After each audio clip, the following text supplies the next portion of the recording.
여러분 안녕하십니까. 추석 연휴가 끝나고 정기국회 일정이 다시 시작된 가운데 각종 현안을 둘러싼 여야 대치는 계속되고 있습니다. 특히 민주당의 이균용 대법원장 후보자 임명 동의안 부결 기로에 국민의힘은 사법수장의 장기 공백이 우려된다며 반발하고 있습니다. 국회 연결해 알아보겠습니다. 정현우 기자. 네, 국회입니다. 네, 대법원장 후보자 임명 동의안은 앞으로 어떻게 될 것 같습니까? 네, 모레 이균용 대법원장 후보자 임명 동의안 표결이 진행될 예정인데 제1야당인 민주당에서 부결시키겠다는 기류가 강한 상황입니다. 과반 의석을 가진 민주당이 반대하게 된다면 재석 의원 과반이 출석해서 출석 의원 과반이 찬성해야 하는 임명 동의안 가결 요건을 맞추기가 어려워집니다.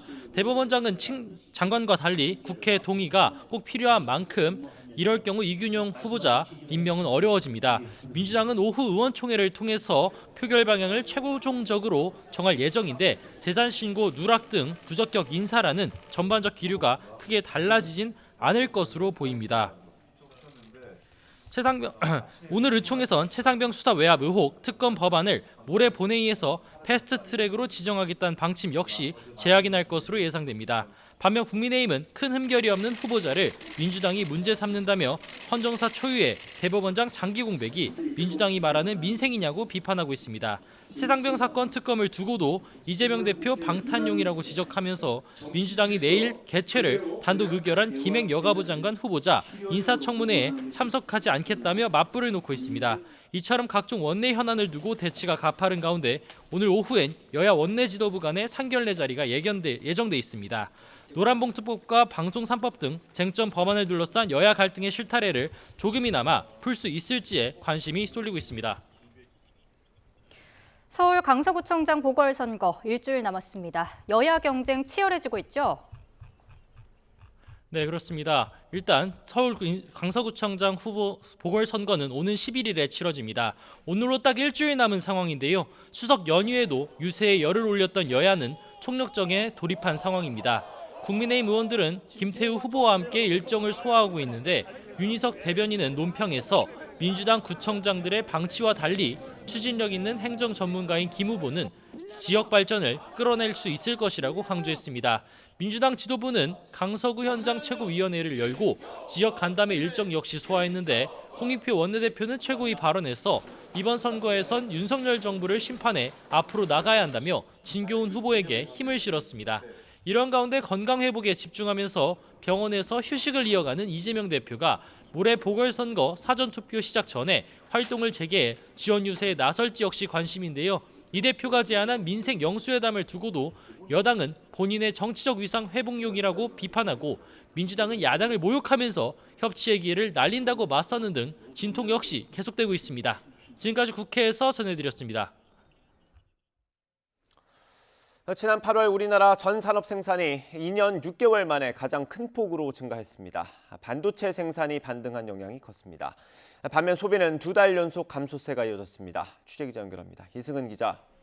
네, 경제부입니다. 네, 이 정도면 긍정적으로 판단할 수 있는 겁니까? 그렇습니다. 통계청이 발표한 8월 산업활동 동향을 보면 전 산업 생산이 한 달 전보다 2.2% 증가했습니다. 2021년 2월 2.3% 증가 이후 30개월 만에 최대폭입니다. 특히 반도체 생산이 13.4% 늘어서 지난 3월 이후 가장 많이 증가했습니다. 광공업 생산은 38개월, 3년 2개월 만에 가장 큰 폭인 5.5% 증가했습니다. 서비스업 생산도 기상 악화 영향의 축소로 예술, 스포츠, 여가를 중심으로 0.3% 늘었습니다. 지난 7월 생산과 소비, 투자가 일제히 감소한 트리플 감소 충격에서 벗어나는 모습입니다. 설비 투자는 7월에 비해 선박 등 운송 장비 투자가 늘면서 3.6% 증가해서 1년 만에 최대폭으로 늘었습니다. 하지만 지난해에 비해서는 기계류와 운송 장비 투자가 모두 감소해 부진한 흐름입니다. 소비는 전월 대비 0.3% 줄면서 1년여 만에 2달 연속 감소세를 이어갔습니다. 승용차와 의복 등의 판매가 줄었습니다. 현재 경기를 나타내는 동행지수 순환 변동치는 99.4로 0.2포인트 하락했고 앞으로의 경기를 예측하는 선행지수 순환 변동치는 전월과 같았습니다. 기획재정부는 지난 7월 일시적 요인으로 실물경제 지표가 조정을 받았지만 8월에는 17개월 만에 전산업 생산을 구성하는 모든 부분이 증가했다며 경기 반등 조짐이 점차 확대하고 있다고 밝혔습니다. 소비도 재화 소비가 다소 주춤하지만 서비스 소비가 늘고 9월 카드 결제 확대 등 완만한 소비 개선 흐름은 지속되고 있다고 분석했습니다. 하지만 유가 상승과 글로벌 고금리 장기화의 가능성, 주요국 경제 불확실성, 우리 경제의 경우 건설 수주 부진과 가계부채가 위험 요인이라고 분석하며 성장 보강을 위한 노력을 계속할 것이라고 밝혔습니다. 지금까지 경제부에서 YTN 이승은입니다. 원달러 환율이 오늘 또다시 연고점을 새로 썼습니다. 미국 연방준비제도의 긴축 장기화 전망에 증시도 모두 하락 출발했는데요. 자세한 내용 취재기자 연결해 알아봅니다. 이형원 기자. 네, 한국거래소입니다. 네, 환율이 또 연고점을 찍었군요. 네, 오늘 서울 외환시장에서 원달러 환율은 1,360원으로 출발했습니다. 연휴 전 마지막 거래가 있었던 지난달 27일 종가보다 10원 넘게 올랐는데요. 장이 열리자마자 연고점인 1,356원을 뛰어넘은 겁니다. 장 초반 오름세에 1,361.7원까지 급등했던 환율은 현재 1,360원대에서 움직이고 있습니다. 이렇게 환율이 고공행진하는 건 미국 긴축 기조가 시장 예상보다 길어질 가능성이 커졌기 때문입니다. 지난달 미국 연방준비제도는 내년 금리 전망을 높이면서 긴축 장기화 가능성에 무게를 실었습니다. 이후에도 연준 인사들이 매파적 발언을 이어가고 있는 데다 특히 최근 발표된 미국 노동시장 지표가 여전히 견조한 것으로 나타나면서 긴축 기조에 힘을 싣고 있습니다. 이런 탓에 안전자산 선호 심리가 강해지면서 미국 국채 금리는 2007년 이후 16년 만에 최고치를 기록하기도 했습니다. 상대적으로 위험자산으로 분류되는 원화값이 떨어질 수밖에 없는 상황인 겁니다. 이렇게 위험자산 회피 심리가 커지면서 우리 증시도 출렁이었습니다. 오늘 코스피는 1.19% 내린 2,435.78로 시작했는데요. 내림세가 이어지면서 현재는 2,413대까지 떨어졌습니다. 코스닥도 1% 넘게 떨어진 832.3으로 출발해 지금은 814대로 낙폭이 더 커졌습니다. 환율과 증시가 모두 출렁이는 모습에 한국은행은 오늘 오전 시장 상황 점검 회의를 열었습니다. 이 자리에서 유상대 부총재는 미국 연준의 고금리 장기화 가능성이 커지면서 글로벌 채권 금리가 상당폭 오르고 있는 데다 국제 유가도 높은 수준을 지속하는 등 대외 여건의 불확실성이 높다고 진단했습니다. 이에 국내 금융 외환 시장도 변동성이 커질 수 있다며 경계심을 갖고 모니터링하면서 필요한 경우 시장 안정화 조치에 나서겠다고 강조했습니다. 지금까지 한국거래소에서 전해드렸습니다. 미국 국채 금리가 16년 만에 최고치를 경신하면서 5% 선에 근접했습니다.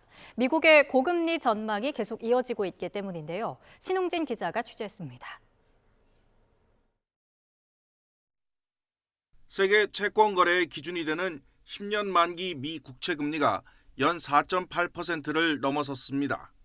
미 전자거래 플랫폼 트레이드웹에 따르면 10년 만기 수익률이 4.81%까지 올라가 글로벌 금융위기 이전인 2007년 8월 이후 16년 만에 최고치입니다.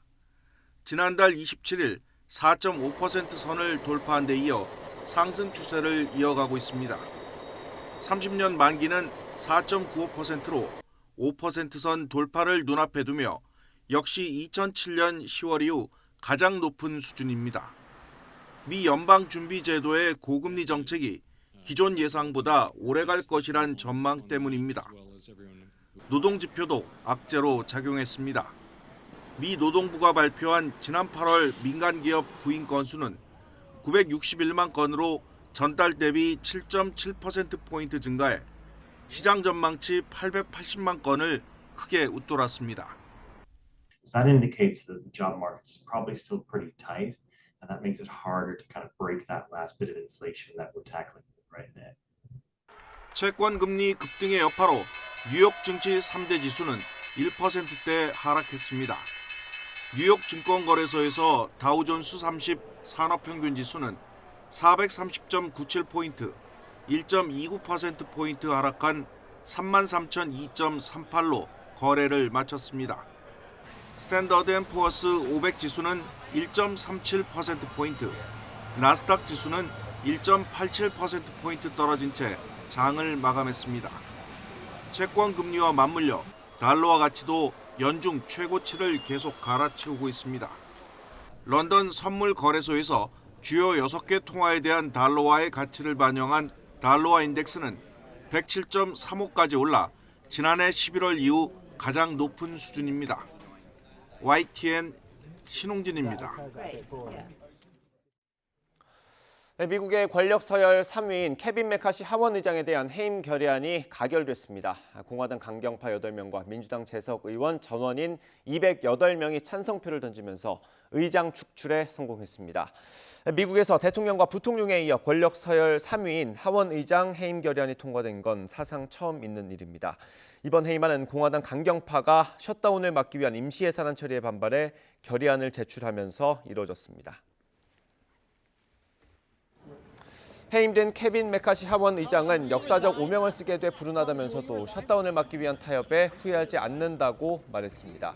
메카시 의장은 또 기자들에게 다시 하원 의장이 되기 위해 민주당과 협상할 생각이 없다며 의장에 다시 도전하지 않겠다는 뜻을 밝혔습니다.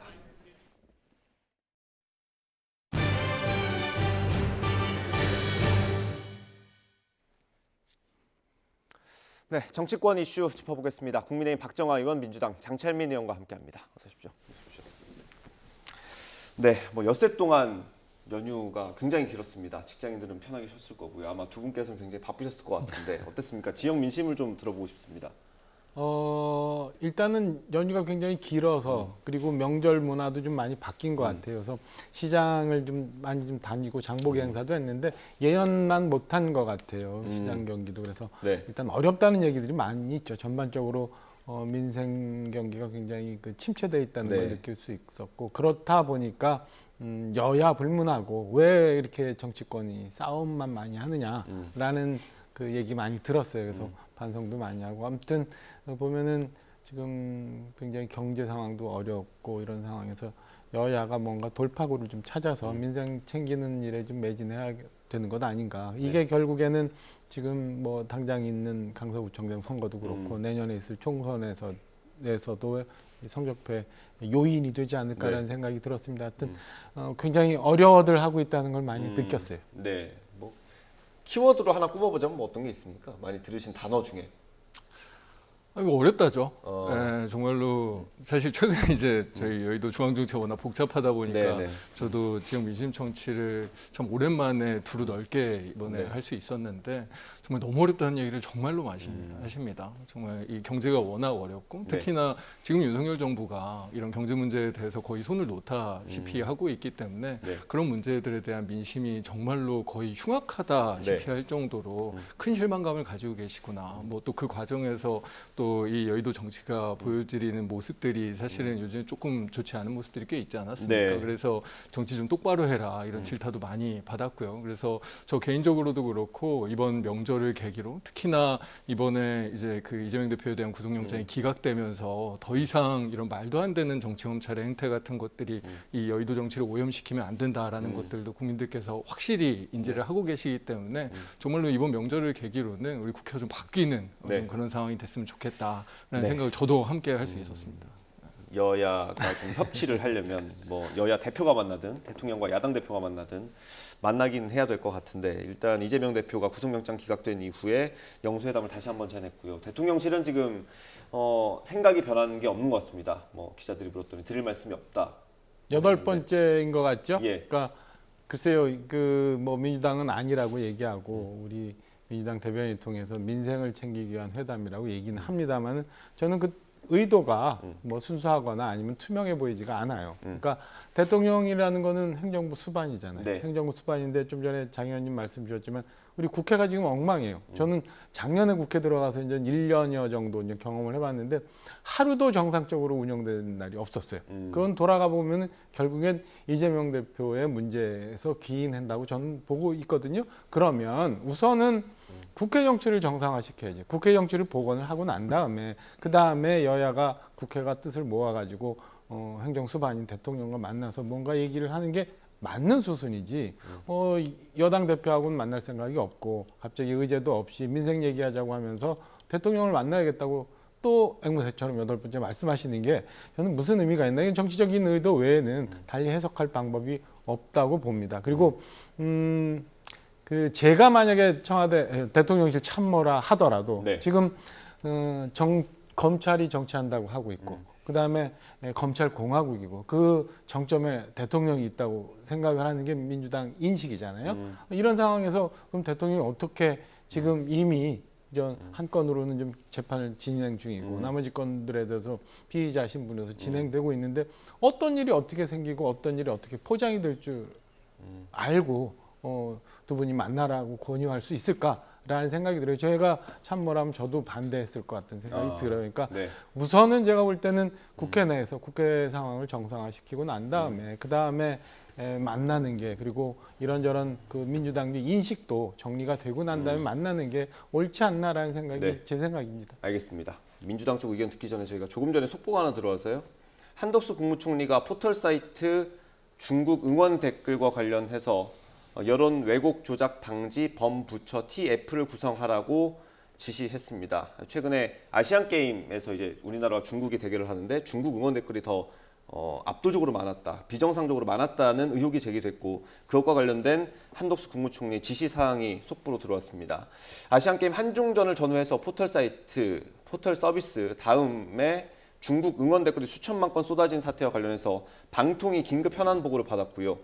방통위를 중심으로 법무부, 과기부, 문체부 등 유관 부처와 함께 여론 왜곡 조작 방지 대책을 마련하기 위한 범부처 TF를 구성하라고 지시했다는 소식이 조금 전에 들어왔습니다. 오늘 여당에서도 이 얘기가 좀 많이 나왔던 것 같습니다. 이건 또 당정이 어떻게 대처를 할지 앞으로 좀 지켜보면 될 것 같습니다.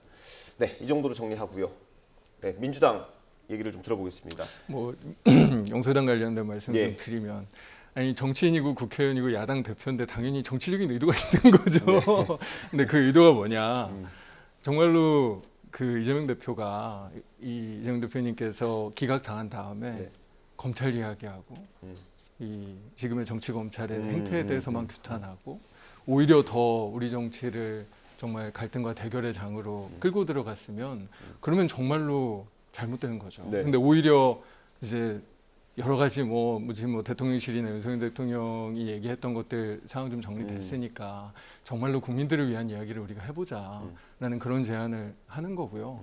그런 의도라면 실제로는 윤석열 대통령과 저희 이 민주당 이재명 대표님이 함께 이야기를 하면서 그래도 국민들을 위해서 우리가 정기국회 때 무엇을 할 것이냐. 그게 엄청나게 여러 가지의 합의점을 찾지 못하더라도 그런 노력하는 모습을 보여주는 게 방금 말씀하신 여의도 정치와 우리 대한민국의 정치를 복원하는데 굉장히 중요한 전환점이 될 수 있지 않습니까? 그런 정치적인 의도가 있는 거죠. 근데 그런 의도에서조차 사실 지금 이런 큰 계기가 마련됐을 때도 보지 못한다면 아마 내년 선거까지 우리 이 민주당과 이 대통령실이 만나서 정말로 국민들을 위해서 이야기할 수 있는 기회가 아예 없지 않겠습니까? 그러면 내년 선거까지 이 갈등의 정치, 이 말도 안 되는 상황을 그냥 끌고 가자는 건데 정말 저는 이 대통령실과 대통령이 너무나 무책임한 일이라고 생각합니다.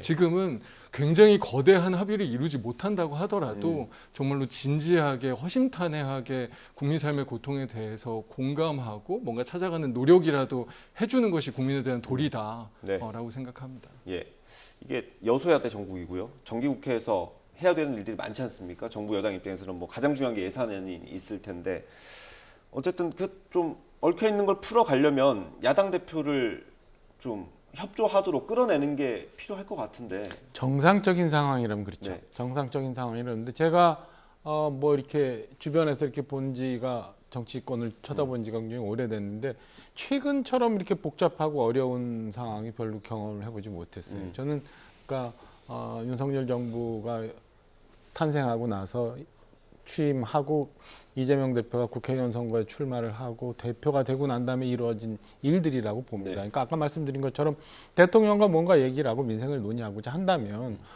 여의도 정책을 언제 정상으로 복원시키고 난 다음에 그 다음에 충분히 대통령과 얘기할 시간이 얼마든지 있죠. 왜 그거는 안 하고 매번 대통령만 만나자고 하는 건지 이해가 되지 않아요. 그 좀 전에 우리 장 의원님 말씀 주신 것처럼 정치적 의도가 있다. 어느 정도 감수할 수 있는 의도가 있다면은 그거야 할 수 있는 거죠. 그렇지만 그렇지 않고 아무것도 없는 껍데기 갖고 영수회담을 하자고. 영수회담 자체도 사실은 우리 홍익표 민주당 원내대표 말씀 주신 것처럼 네.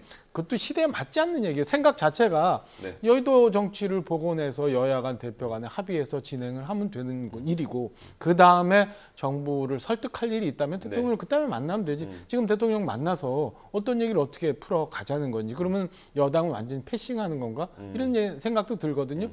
우리나라 제일 중요한 민주주의 원칙 중에 하나가 그거잖아요. 삼권 분립. 예. 그러니까 국회 내에서 국회 정상화를 시키고 난 다음에 그 다음에 행정부하고 얘기를 하면 되지. 국회는 이렇게 내팽개치고 지금도 뭐 청문회도 10건 걸려 있죠. 그다음에 과거 제가 얘기했지만 하루도 쉬지 않은 국회 계속 있었죠. 그다음에 뭐 여러 가지 입법과 관련해서 그냥 막 진행된 거 있었죠. 이런 것들은 다 그냥 그렇게 의석수를 가지고 굴러가면서 대통령만 만나자고 하는 거는 저는 이게 과연 민생을 위한 건지 아니면 본인의 정치적인 계산이 있는 건지 의심스럽기 때문에 그냥 만나서 뭐 아무 의미 없이 만나는 게 무슨 의미가 있나 싶은 생각이 들어요. 그래서 애초에 저는 일단 여의도 정치를 좀 정상으로 복원하고 난 다음에 그 다음에 행정부 수반인 대통령을 만나자고 하는 건 여야 공히 얘기할 수 있는 문제 아닌가. 네. 하나하나 차근차근 시스템에 맞춰서 정해진 민주주의 원칙에 따라서 가자는 게 옳지 않나라는 생각입니다. 뭐 과정이나 어떤 형태를 좀 달리해서 보는 건 어떻습니까? 국민의힘도 양보를 좀 해야 되는 부분이 있고 민주당도 양보를 하는 부분이 있어야 될 것 같은데 여야 대표가 먼저 만나고 그다음에 여야 대표와 대통령이 같이 만나는 그런 그림도 만들어 볼 수 있는 거 아니에요? 어떻습니까? 물론 여러 방식이 당연히 가능하고요. 말씀하신 대로 뭐 양당 대표가 이야기를 하고 함께 나중에 여러 가지 의제들을 조율해 나가는 과정들이 그 시작이 되겠죠. 근데 지금 사실은 대통령실이나 윤석열 대통령은 그런 의지조차도 없는 상황인 거잖아요.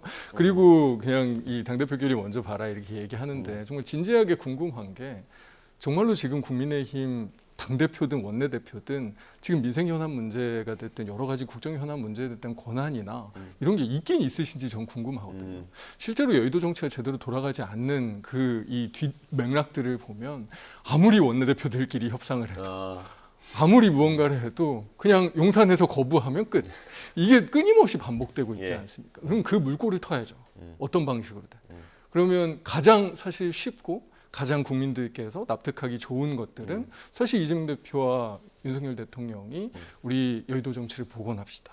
우리 정말 국민들을 위해서 작은 합의라도 한번 이루어 봅시다. 사실은 구체적인 의지가 그 자리에서 합의되지 않더라도 그렇게 이야기하는 그 모습 자체가 국민들께 굉장히 큰 안정감을 줄 수 있거든요. 그런 것들을 하자고 하는데 이거를 거부하는 건 저는 사실 그냥 옹졸한 거 이상도 아니다. 이상도 아니다라고 생각이 듭니다.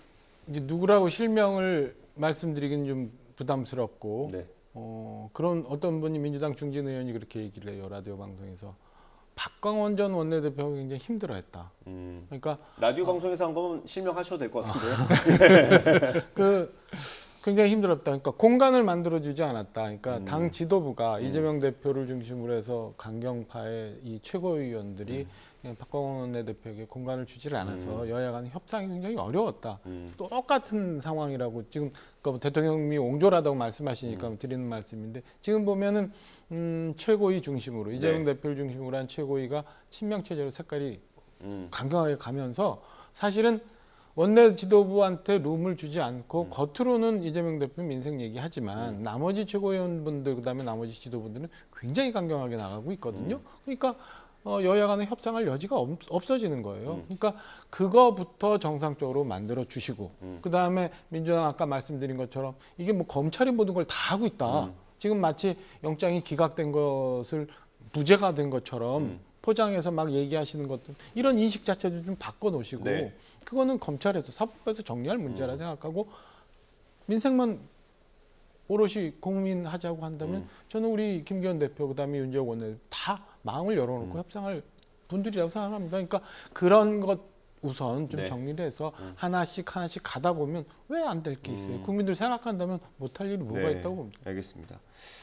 그 정도 하고요. 그 이재명 대표는 아직 병원에서 치료를 받고 있는 중이죠. 근데 오늘 강서구에서 최고위가 있길래 사실은 오늘 깜짝 등장하는 거 아니냐 이런 전망들을 좀 하긴 했었습니다. 복귀는 언제쯤 하시겠습니까? 제가 정확하게는 네. 알지를 못해서.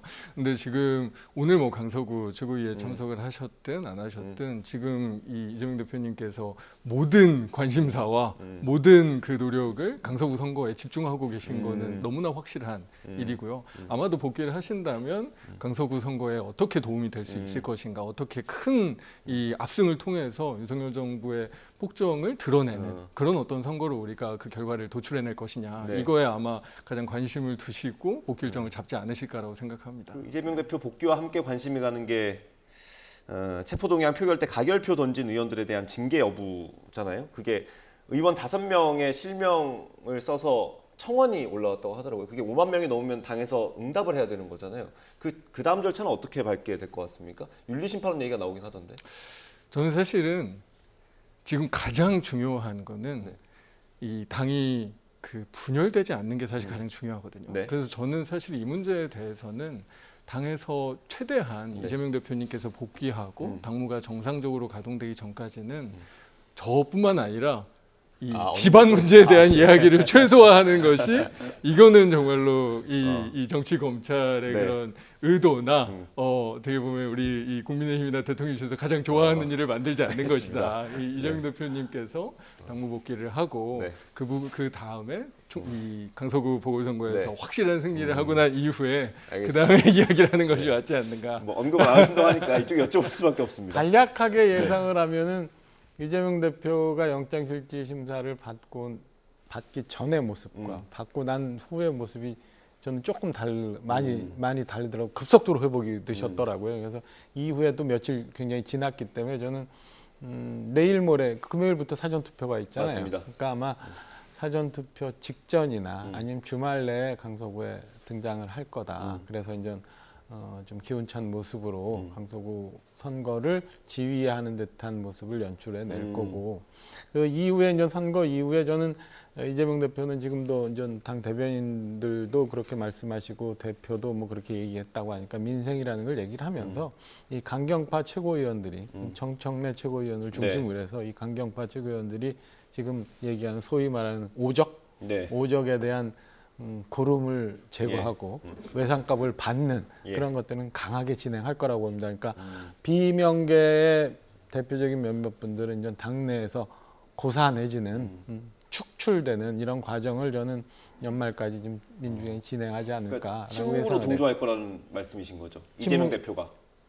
그렇죠. 이재명 대표 겉으로는 민생을 얘기하고 나머지 분들이 이제 그 강하게 밀어붙여서 소위 말하는 이제 강경지 지차인 개딸들과 함께 네. 이 5분들에 대한 징계는 있을 거다라고 예상을 해봅니다. 바람도 조금 담긴 예상입니다. 많이 남기신 것 같은데요. 강서구청장 선거 얘기 좀 해보겠습니다. 이제 말씀하신 대로 이제 사전 투표가 이틀 남았습니다. 뭐 의원님들도 자주 가신다고 하더라고요. 현장에 좀 분위기가 어떻습니까? 판세가 좀 어떤지. 지금 뭐 여의도보다 강서구에서 국회의원을 만나기가 훨씬 쉬운 상황입니다. 저도 방송 끝나고 지금 갈 예정인데 실제로 보궐선거의 이 압승에 대한 의지가 저희 당이 정말로 완전히 총결집돼 있다라는 것들이 느낄 수 있을 만큼 네. 전국에서 뭐 올라오시는 분들도 굉장히 많고 올라오시지 않아도 또 이 지인 찾기라고 저희가 보통 이렇게 하잖아요. 예. 강서구에 있는 지인들께 투표 동료 활동 같은 네, 것들도 네. 정말 전국적으로 최선을 다해서 하고 있고 이렇기 때문에 정말로 강서구 선거는 되는 선거다. 라는 느낌이 아주 많이 들고 있습니다. 그래서 저는 사실은 어느 정도 격차가 나느냐의 문제지. 네. 특히나 사실 근데 보궐선거는 이게 조직동원 선거라서 막 격차가 많이 나지는 않거든요. 보통의 경우에는. 근데 저희가 이번에 확실한 압승을 통해서 정말로 이 총선까지 우리 국민들께서 이 윤석열 정부의 지금의 국정 실패 상황을 어떻게 인식하고 계신지를 한번 확실하게 보여드리는 그런 선거를 하고 싶다라는 의지가 보여지고 있습니다. 격차가 어느 정도 넘으면 성공적이라고 보십니까? 저는 사실 2자릿수 이상 차이 자릿수 나면 이상. 정말로 확실한 이 메시지가 될 거다. 그렇게 되면 국민의힘도 그렇고 윤석열 대통령도 그렇고 이런 국정 기조로 가서는 정말 대한민국의 미래가 없다라는 국민들의 그런 목소리를 진짜 귀 기울여 줘야 된다라는 생각이 네, 들죠. 여기에 대항하는 국민의힘. 네. 이게 보통 보면은 지금 민주당에서 하고 있는 거나 저희 당이나 거의 비슷해요. 그러니까 각 당이 동원할 수 있는 모든 조직력을 동원해서 가고, 저도 어제 저녁도 이제 가서 저녁 먹으면서 가서 한번 강서구에서 보고. 드셨습니까? 네네. 그렇게 진짜로 하고 그 의원님들 오늘- 만나고 싶으면 강서구로 가세요. 오늘 오후에도 이제 강서구 가서 이제 공식적인 활동도 이제 할 텐데요. 네. 이렇게 보면은 강서구가 그동안 사실은 저희 당한테 썩 유리한 지역은 아니에요. 네. 유리한 지역은 아니고 그동안 민주당 구청장이 오랫동안 활동을 하셨고 그다음에 현역 의원들도 다 강서구는 저 민주당 의원들이 차지하고 있잖아요. 네. 그렇기 때문에 서울 전체적으로 봐서 녹록지 않은 강서구의 형편이 과연 그냥 심판하자. 지금 뭐 아까도 말씀드렸지만은 대통령 취임 이후에 한 1년 반 정도 지났습니다만은 그건 건건이 발목 잡히기 해서 사실은 제대로 된 국정을 펼칠 기회도 없었는데 모든 것을 다 현 정부 탓으로 정리를 하면서 강서구에 또 심판을 하자고 얘기를 하는 게 강서구 주민들이 강서구의 삶, 강서구의 미래를 생각했을 때 옳은 건가? 네. 라는 거에 대해서 저희 당은 많이 좀 설파를 하고 저도 그런 얘기를 좀 많이 드리려고 해요. 드리고 나니까 이해하시는 분들도 굉장히 많더라고요. 그래서 시장, 대통령, 구청장까지 해가지고 같이 강서구 발전을 할 수 있는 이 종합적인 시스템, 체계를 갖추는 게 강서구 주민들한테 옳지 않나, 더 좋은 게 아닌가. 그러니까 심판을 하려면 내년 총선에 국회의원 선거에 심판을 하면 되지. 그때 가서 판단을. 지금 지역 발전을 위한 기초단체장을 뽑는데 과연 어떤 기준으로 후보를 선택할 건가 이런 거에 대해서 얘기를 좀 하면 저는 유권자들이 많이 이해를 하시더라고요. 네. 그게 아마도 이 선거에 어느 정도 의미를 부여하는지의 차이인 것 같아요. 여야 온도 차이인 것 같은데 민주당은 어떻게 보고 계세요? 이번 선거를. 뭐 방금 말씀드린 대로 저희는 첫 번째는 사실은 윤석열 정부의 국정 운영에 대한 심판 선거고요. 두 번째로는 사실은 여기가 보궐선거나 아니면 다른 모든 선거, 저도 선거 많이 해봤지만 네. 저는 이런 후보자가 있었던 적은 없었던 것 같거든요. 네. 이렇게 모렴치할 수가 있나? 네.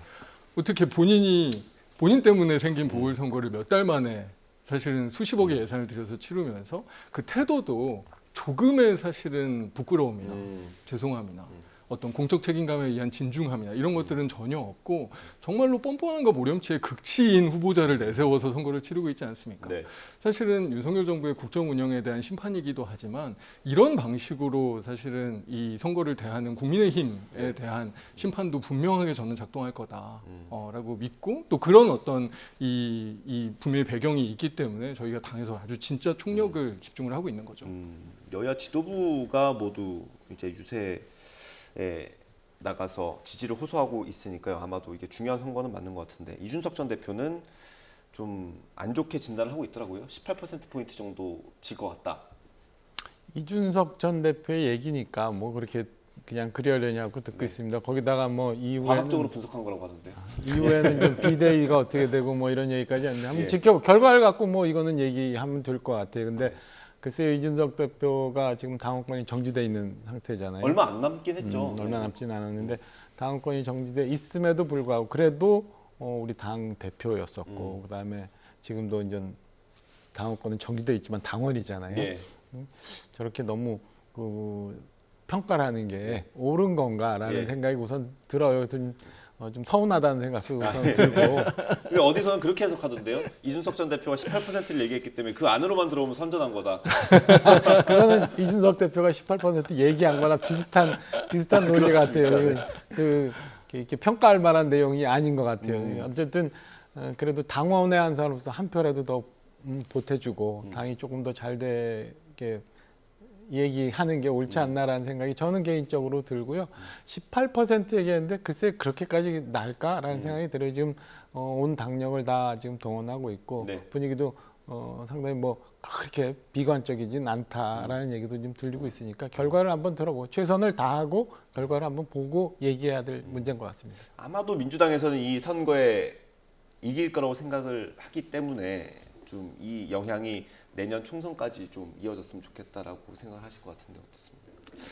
아니 근데 그렇게까지 오래 갈 수 그거는 있습니까, 뭐 분위기가? 사실 어떻게 보면 국가적으로는 비극이죠. 저희가 이번에 이 강서구청장 선거에서 정말로 좋은 결과를 얻고 그럼에도 불구하고 지금 윤석열 대통령이나 국민의힘이 지금 같은 국정 기조를 계속 유지한다는 가정이 거기에 깔려 있는 거잖아요. 네. 그게 얼마나 대한민국 국민들께 큰 비극이고 우리 사회에 엄청난 부담 아니겠습니까?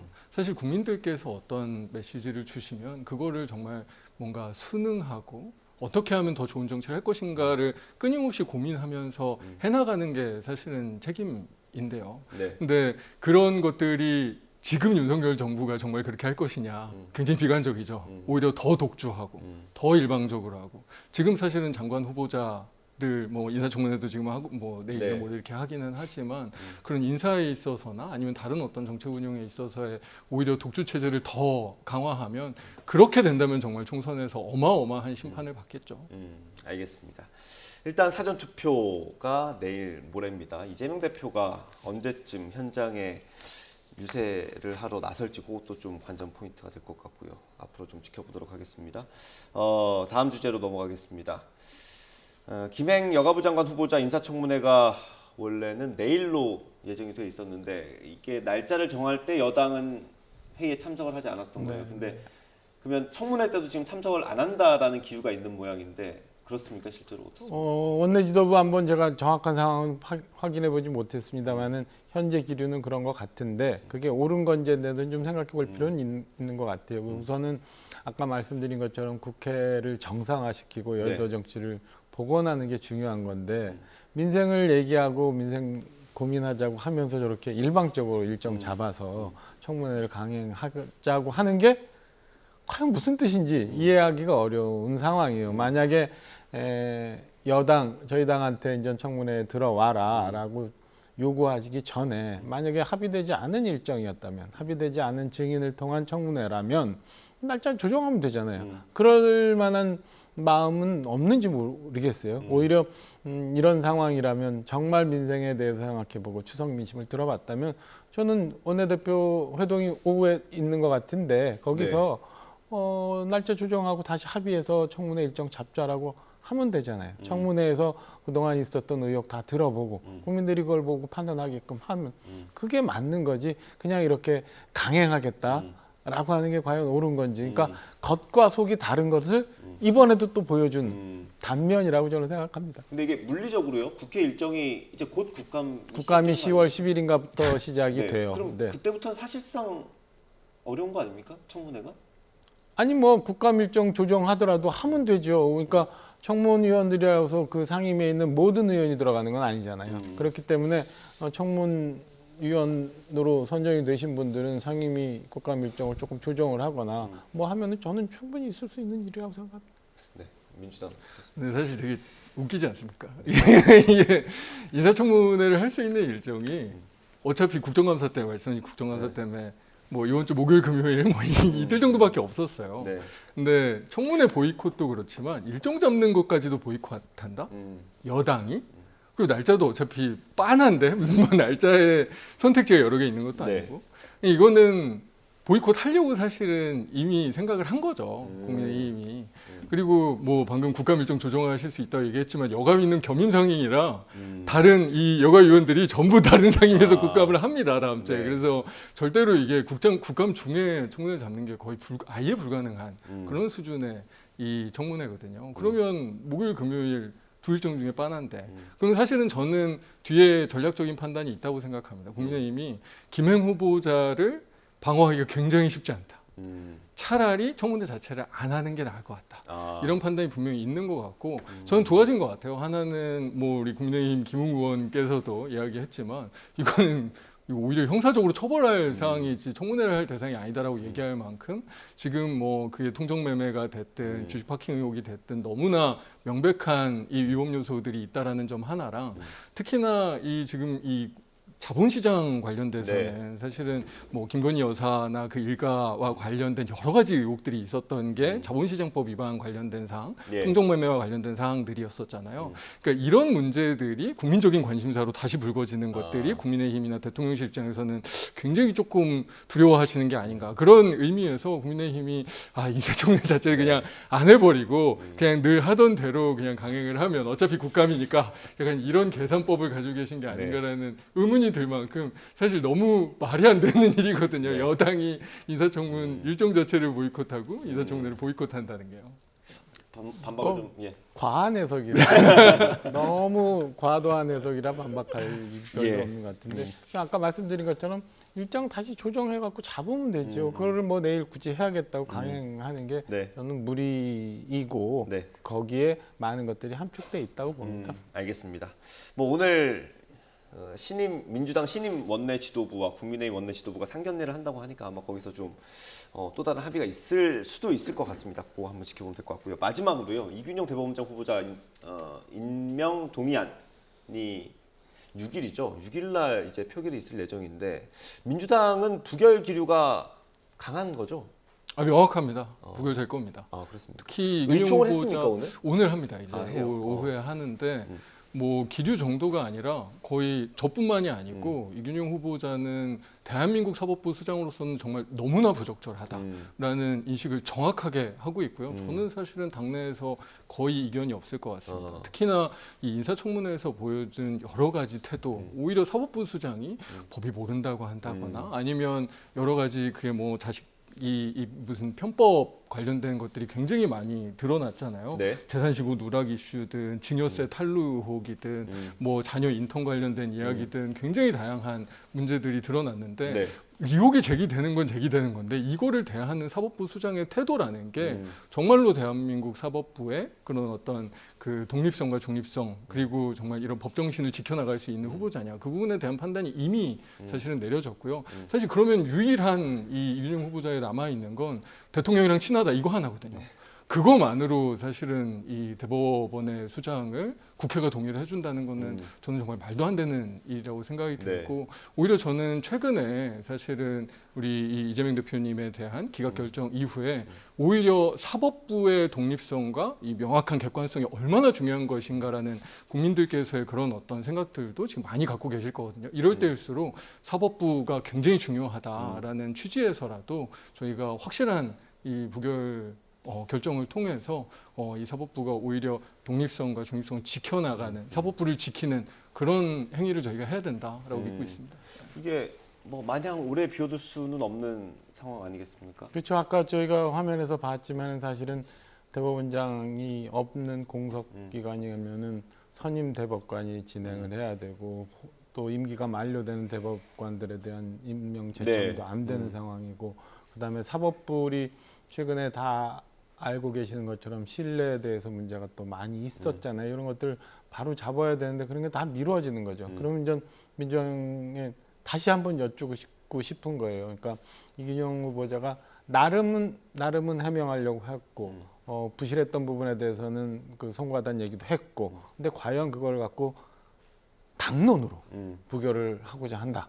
그러면은 이재명 대표 체포동의안 처리 때는 그렇게 수렴하기 어려웠던 당론이 이건 이렇게 쉽게 결정될 수 있는 문제인가? 이것도 무기명 투표죠? 무기명 투표죠. 당연히 무기명 투표고 과반 이상을 얻어야 되기 때문에 가부가 결정돼야 되기 때문에 똑같은 구조예요. 그래서 과연 그때와 지금 뭐가 달라졌는지 한번 물어보고 정말 민생이나 아니면 조금이라도 협조 내지는 윤석열 정부가 순항하기 위해서 정상적으로 궤도에 오르기 위해서 도와줄 마음이 있다면 이렇게 매건 반발을 할 필요가 있을까라는 생각이 듭니다. 그래서 일단 오늘 오후에 있을 민주당 의총을 좀 한번 보고 민주당이 안 한다고 그러면 못 한다고 하면 안 되는 거예요. 뭐 숫자가 워낙 밀려 있으니까 안 되는 거예요. 그러니까 굉장히 국민들이 아시는 것처럼 공백 기간은 또 있을 수밖에 없는 상황으로 가고 있다라고 말씀드릴 수밖에 없습니다.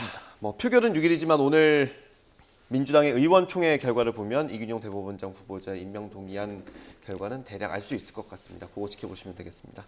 오늘 말씀 여기서 마무리하겠습니다. 국민의힘 박정아 의원, 민주당 장철민 의원과 함께했습니다. 고생하셨습니다. 감사합니다.